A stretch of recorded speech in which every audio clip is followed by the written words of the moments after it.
कुरान के अनुसार जो इस्लाम या उनके पैगंबर में विश्वास नहीं करते या फिर वे लोग जो मूर्ति पूजा या अन्य किसी पद्धति को मानते हैं वे सभी के सभी इस्लाम के अनुसार काफिर होते हैं।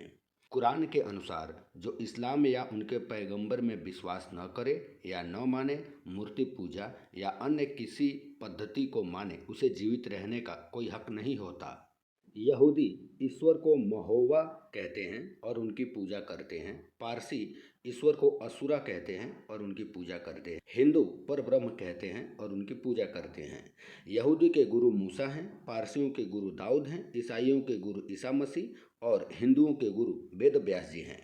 यहूदियों का तोराह है, पारसियों का जाबूर है, ईसाइयों का इंजिल और हिंदुओं का वेद है। हिंदुओं का वेद ही एकमात्र ऐसा ग्रंथ है जो नास्तिकों को भी उनके अच्छे कर्मों के अनुसार मुक्ति देने का मार्ग देता है। वेद दूसरे मतों को भी जीने का अधिकार देता है।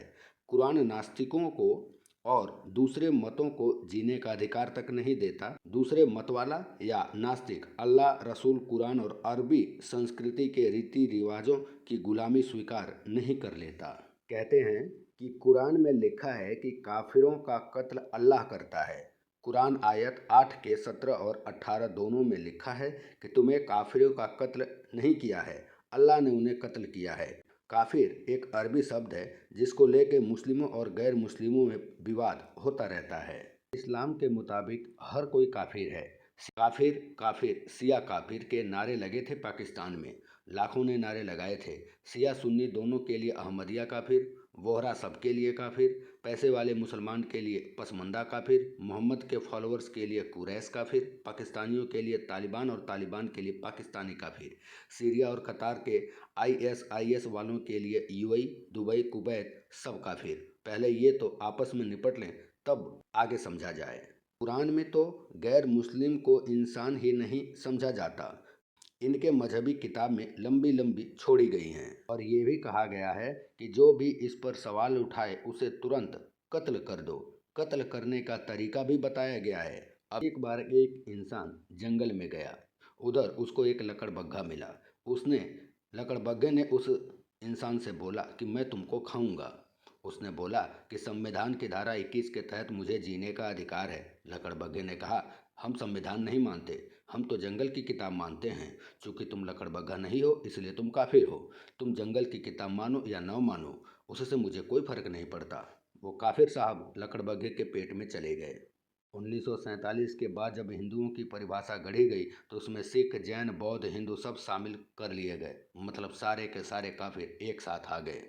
सबसे ज़्यादा सरकारी सुविधाओं का लाभ मुस्लिम ही उठाते हैं। सरकारी अस्पताल में तो भरपूर दबाव डालते हैं कि हमारे मरीज को भर्ती किया जाए।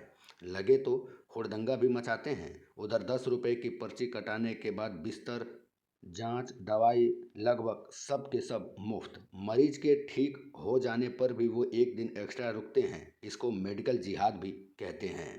इस्लाम में जो इस्लाम सहमत नहीं है वह सब कुफ्र हैं। अगर कोई व्यक्ति इस दुनिया में अल्लाह को एकमात्र खुदा नहीं मानता, उसके भेजे पैगंबर मोहम्मद को नहीं मानता और इस्लाम की किताब कुरान और उसकी शिक्षाओं को नहीं मानता, वह सभी काफिर हैं। अगर वह अल्लाह को नहीं मानता, मोहम्मद को पैगंबर समझता है और कुरान को दैवीय किताब मानकर कलमा पढ़ता है, इसके इतर वह काफिर माना जाएगा। और इस्लाम में काफिर को वाजिब उल कत्ल अर्थात कत्ल करने के योग्य माना गया है, क्योंकि इस्लाम में कुफ्र और काफिर को सबसे बुरा बताया गया है।